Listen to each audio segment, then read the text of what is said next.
Let's do it. Demon alright. Whoa. Demon alright. Spicy mafia. Spicy mafia. You gotta keep it spicy. If you see a queen, you better wife it. While we litter than a lighter, it makes things much brighter. So you gotta keep it spicy. You gotta keep it spicy.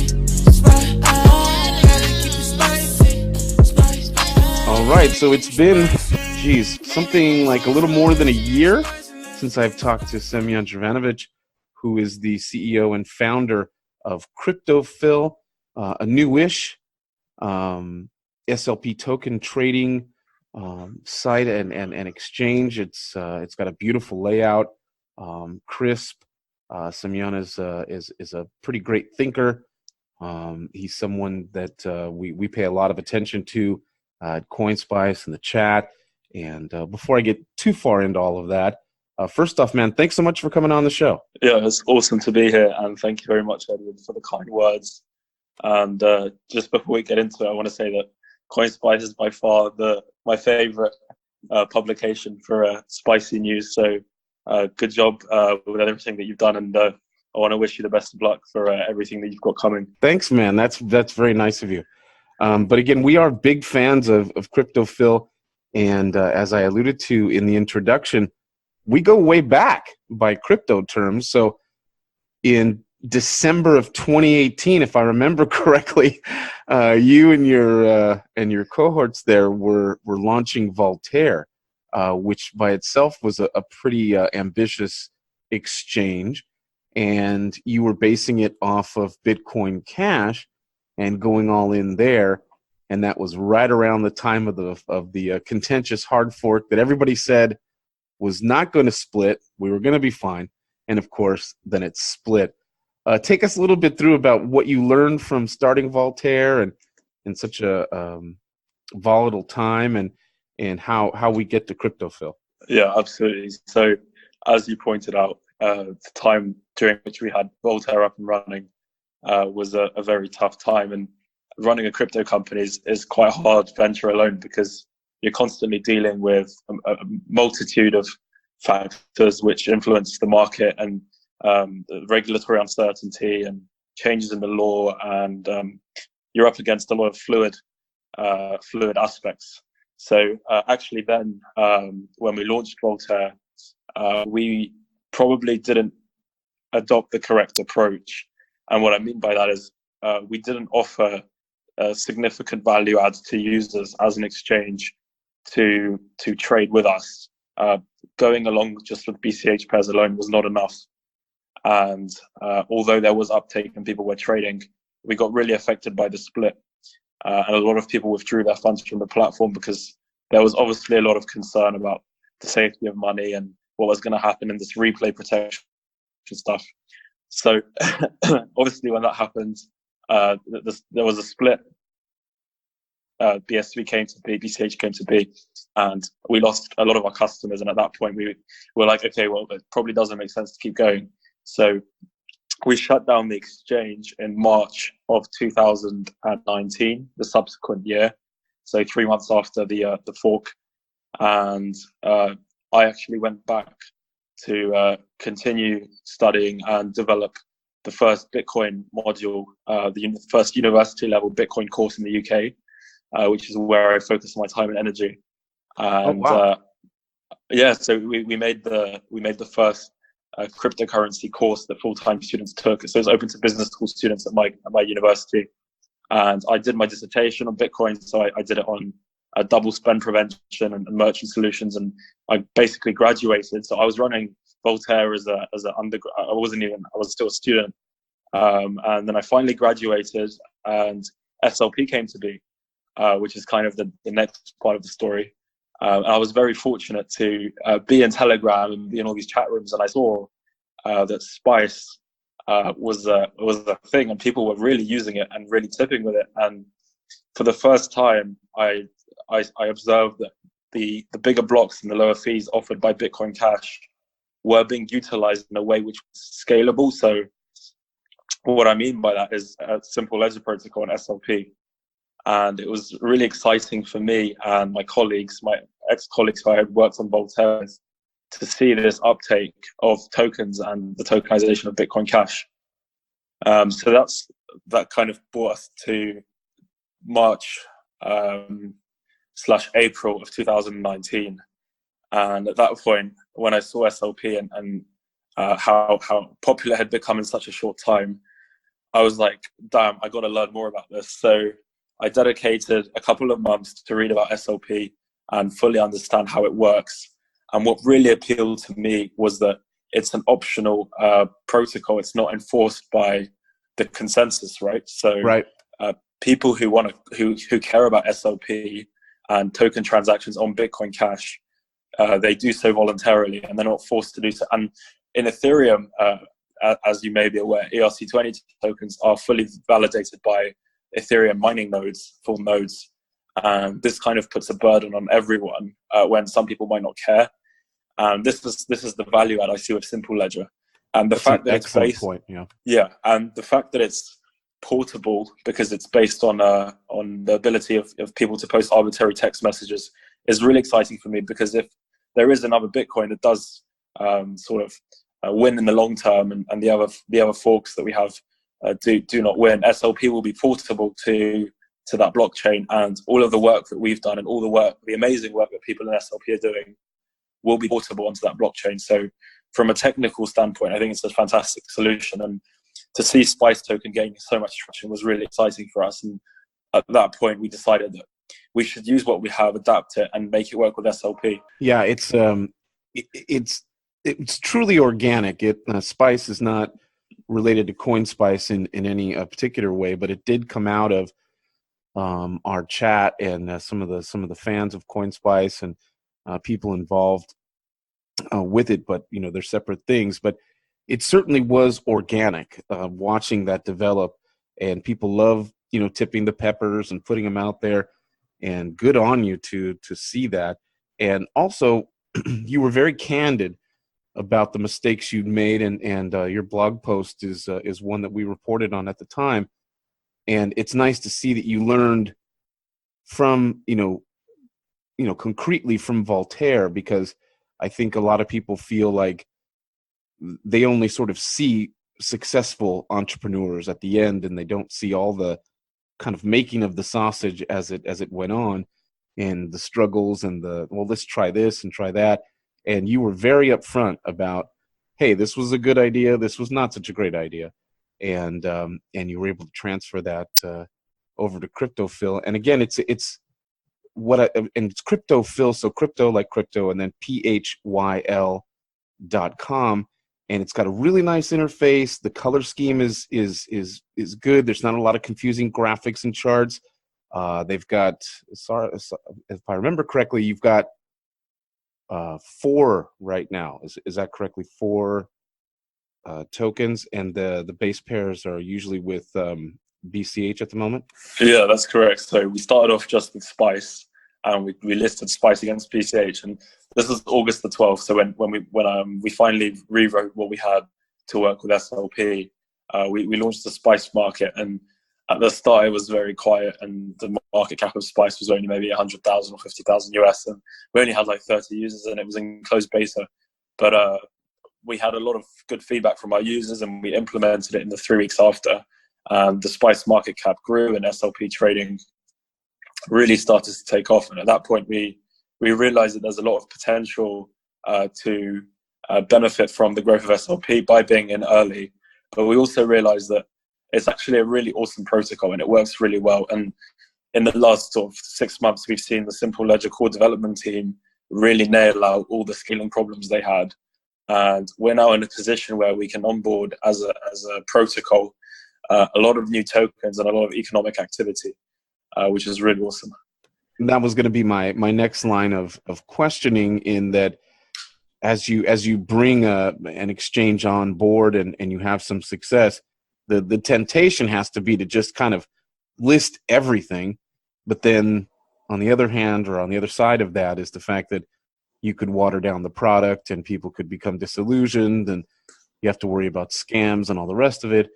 I like the fact that you have grown, it seems to me, at a sensible pace, and you're kind of putting these things in, and you're developing a reputation for only listing, solid tokens that you can, personally kind of vouch for. You basically just said that you're going to list more tokens by the end of 2020. Do you have a general parameter, like how many you want listed, or is that not something that even enters into your mind? No, so we're not interested by quantity. We're exclusively interested by quality, and we've demonstrated that by the auditing that we've done on some of the token projects we've listed. So as an example, with USDH Honest Coin, which is the first Bitcoin Cash-based stablecoin that uses SLP, we went through a whole month of auditing the project and the team and the investment they received and their partners in the US and everything to do with their business model before we were confident enough that we can list them. And we were very transparent in the way that we did that audit. We published a sort of 2,000-word report with evidence, and we uploaded on our blog, which anyone can see. And that's the kind of standard that we want to hold token projects to. So for us, it's very important that we have a long-term reputation and long-term liquidity and volume, instead of trying to maximize on sort of cheap tokens and getting in on things that might not be legal or might not be appropriate for our users. Yeah, because it's we were talking pre-show here about in crypto, we love the shiny new thing, the new. We're constantly looking for it, and so when these token projects come out, I'm sure it's tempting to try to get on board the hype and push them. But I've really appreciated Cryptophyl's slow burn in that regard. And you alluded to the blog, or you pointed out your blog, that it really is mandatory reading. If you're into exchange philosophy, or kind of how it works and how decisions are made at the token level especially, it's a real nice primer. Semyon is a very good writer. He's able to, ferret out and suss out how these things work and why it's important. And I think an exchange business, just as you said, going forward, really all you have is your reputation. So the moment that a project is considered a scam or less than ethical, you kind of fall with it. So we do appreciate that effort. You have some plans for 2020 that include bringing on another base pair, right? Yeah, so we have some pretty ambitious plans for 2020. In terms of the short term, I think for February, January and February, what we want to do is launch a Bitcoin core, so Bitcoin trading on the exchange, due to primarily a lot of users asking for it. A lot of people have Bitcoin and they want to buy SLP tokens, and they can't do that on Cryptophyl. So what we did is we've planned to integrate Bitcoin against Bitcoin Cash. And it's going to be Bitcoin Cash traded against Bitcoin. So Bitcoin will be the base pair, and Bitcoin traded against USDH, which is Honest Coin, obviously the stable coin. So that's what's planned for January. Further on down the line, in February, we hope to release a complete platform redesign. So we spent the last 6 months taking on board all of the user feedback we received in terms of the UX of the platform, the flow, the trading. Basically, any pickles that users had, we took it on board, and we've implemented it in this new exchange app that is supposed to come out by the end of February. And along with that, we're also releasing the new benefits for holders of Cryptophyl's native exchange token drops. So you'll be able to get fee discounts and all sorts of other good stuff for holding drops. So that's obviously really exciting. But what I'm more motivated by is the long-term vision for Cryptophyl, and that's our decentralized exchange. Some might refer to it as a non-custodial exchange, but that's what we've got planned for May/June of this year. We've put a lot of work into this exchange, and it's really awesome because it's a fully non-custodial exchange. We don't hold any user funds. Users are fully responsible for their funds, and we provide the security infrastructure for you to do that. So it's in a seamless kind of web wallet experience where we never have access to the private key. And the benefits of that are huge. Obviously, you have nothing to hack. There's no central point of failure. But further than that, it means users can trade with zero confirmation. So they don't even have to wait for funds to deposit into the exchange. They can import their 12 seed words into our interface and start placing orders straight away. So we think that's going to change the game. That's going to differentiate us from any other trading platform out there. And we think we're the closest to achieving a fully true non-custodial simple ledger exchange. Wow. And how hard is it to be ideological in your position? So when we've spoken a few times, and I've read you a few times, you do have strong opinions about projects, and you do have dogs in the fight, so to speak. But you also have to deal in the real world, and we were also speaking about the anti-money laundering directive in Europe now, and that obviously is going to, if it hasn't already, greatly impact your business and how you relate to customers inside of the EU. I'm kind of groping for a question, but I think you kind of see what I'm getting at. How are you kind of all these kind of moving parts? So you've got, I'm sure some people are going to say, why are you listing Bitcoin Core, bro? Why don't you just stay with BTC, or why don't you list BSV, or why don't you list, everybody's got their own opinions. And then on the other side of that, I'm sure people aren't happy with some of the KYC measures that are inevitably coming down the pike for everybody in Europe.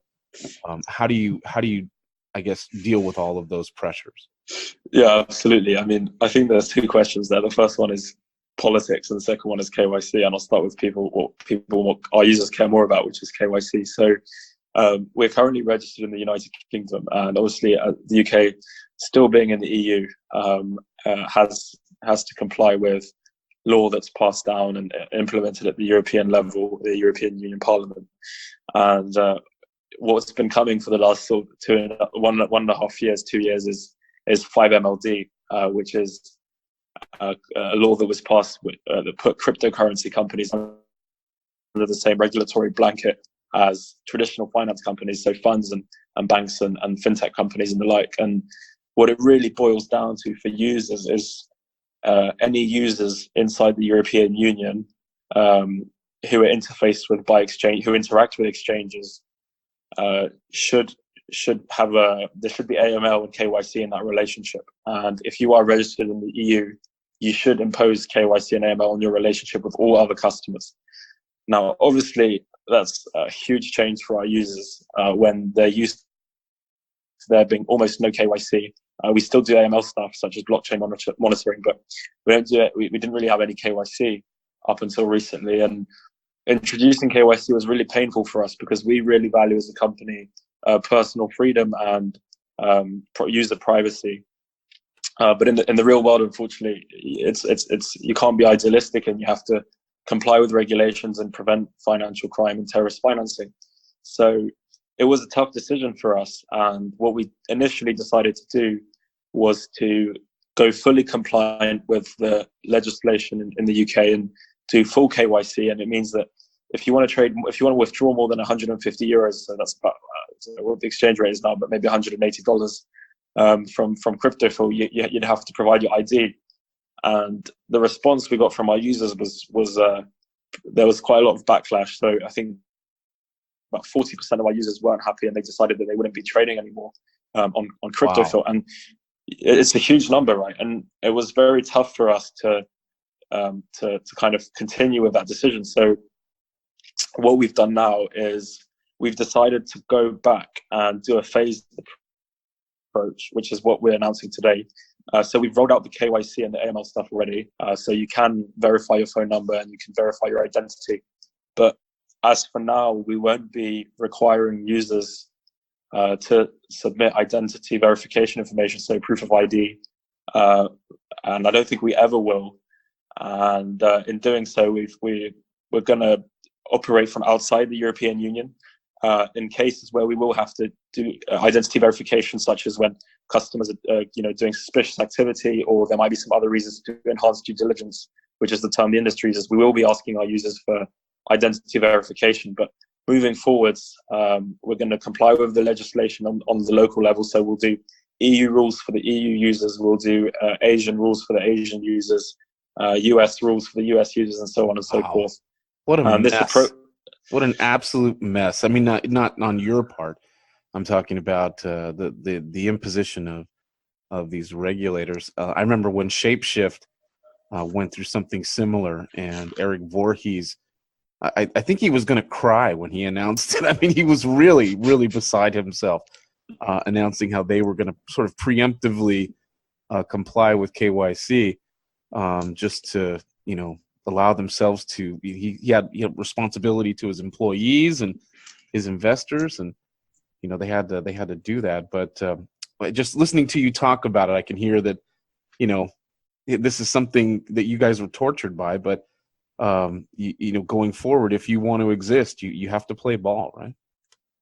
Yeah, absolutely. And I mean, this is coming everywhere. So every exchange that wants to remain commercial and investable is going to do these rules. And the only places that will be left for people to trade are going to be peer-to-peer marketplaces or offshore exchanges with no regulation and no standards. So it is going to come everywhere, and the entire world is moving towards KYC. And I find Eric's story really relatable. I listened to a podcast where he said that he had spent millions of dollars and lots of his personal time and energy to try and find a way to continue doing what he's doing without KYC, but he couldn't. Yeah, it is unreal, and I think there's a very sobering possibility that regulators, and perhaps it's on purpose, might be snuffing out or killing aspects of a future golden goose. But I don't want to be too dark on it. I just want to underline and kind of highlight what it is that you're up against, in case people get all high and mighty on you here. Did you ever, reading about the new the Directive 5 being implemented this week, actually, as you and I are speaking, quite a few businesses in the Netherlands and some other places just basically jump ship. Like they went to Panama. Did you ever, maybe not Panama, but did you ever consider just, saying F this, for lack of a better phrase, and going somewhere else? Yeah, absolutely. So as I mentioned, we're no longer staying in the European Union. We're going to move out of the European Union and do compliance on a local basis. So instead of doing the European Union rules for all of our customers, we're going to do local rules for the customer's country, so the country of residence. We are essentially also jumping ship, and we think that the SLP market is very nascent. Obviously, volume is low. In total, we've traded just under $2 million in the last 4 or 5 months, and it's going to take some time for the SLP market to mature and for there to be users who are readily willing and able to do KYC. And I think eventually we will get there, but it might take some time. Yeah. I think that's the part I missed. So you are making that move. That's unbelievable. But good for you. All right. So the second part of that question was sort of the politics, or the internal politics about it. It seems to me you guys have been very committed to peer-to-peer electronic cash from the get-go. And I don't think anybody can really challenge your bona fides or your loyalty to it. But how much of, could you see yourselves ever listing an ERC20 token, or maybe other base pairs that are not, BC? I mean, you mentioned BTC, but going beyond that? Yeah, look, I mean, what I say to our customers and our advisors and our board and everyone I work with is our objective is to use technology to provide a superior customer experience and allow users to trade the assets that they want. Now, Simple Ledger was at the time a nice niche, and it is still for us to take and move forwards in. But we've always remained agnostic, and we're happy to work with whatever asset there is demand for, and we've always put our customers first and the customer journey first. And that's demonstrated by, with Voltaire at the time of the fork, we said that we'd list BSV, and we did list BSV. And we also said that, if BSV had more hash and formed a longer proof of work chain than Bitcoin Cash, then we would use the BCH ticker for BSV, which ultimately never happened. But our position has always been customer first and politics second. Makes perfect sense. All right. So the importance of exchanges is I think in 2020, arguably they're the most important businesses out there. They're providing obviously liquidity on ramps and off ramps and all that good stuff. How important do you think exchanges are to growing the SLP token environment? And because you've turned it into but you've helped to turn it into a real thing with the Toba token, where there's actually a thing that it's attached to. How important are exchanges like yours for the future of SLP token? Yeah, I think Cryptophyl is a good product for accelerating SLP adoption. And I think any other SLP exchange equally is, because when token projects, look, the way that SLP is going to grow is if existing businesses with real customers and real value can build on SLP. And when they make that decision as to whether they want to build on SLP, they look at a number of things, one of which is the liquidity and the exchange availability for that protocol. So people love building on Ethereum because it has amazing infrastructure. You have services and companies and products that can do everything you need. And the token liquidity, I think the daily trading volume for ERC20 tokens, excluding stablecoin volume, is like $1.8 billion. Unreal. So there's a huge advantage that Ethereum has, ERC20 has, based on its exchange availability, liquidity, and volume. And if Simple Ledger wants to compete with ERC20, and I think it totally is a competitor to ERC20 with different advantages and disadvantages, then we do have to have solid exchanges, good infrastructure, technical support, and user experience. The great Semyon Germanovich, ladies and gentlemen. I really appreciate, man, all of your time. We are definitely rooting for Cryptophyl. Super excited to see what your 2020 looks like. To us, it's one of the major exchanges to watch, especially for those concerned with peer-to-peer cash and SLP tokens. And before I let you go here, where can people, follow you, find your work, all that good stuff? Sure. So I think the best way to stay up to date with Cryptophyl is to follow our Twitter, which is just @Cryptophyl. That's CryptoPHYL. And we also have a Telegram channel, which is also just Cryptophyl. So there's a lot of good banter in there. And we have a blog as well, which is blog.cryptophyl.com. And if you sign up on Cryptophyl, then you'll receive our emails. And every time we blog, we email all our users. And Edward, I'd like to say a huge thank you to you. I'm really excited by what's going on at CoinSpice and to see you guys grow and all the stuff that you've got going on. And I'm excited to see how you guys grow and move forward in 2020 as well. Well, that's very nice of you. He is somebody to watch. He's one of these guys. He's a young guy. He's got his bags packed. He's doing a lot of big things, and I see him out there hustling and moving. And that the Cryptophyl Telegram is a lot of fun. He's a very honest guy. He works extremely hard. So get out there and support Cryptophyl if you're into SLP token trading. And Happy New Year to you, Semyon. And thanks again, man. Thanks, man. I really appreciate the kind words, and Happy New Year. Keep it spicy.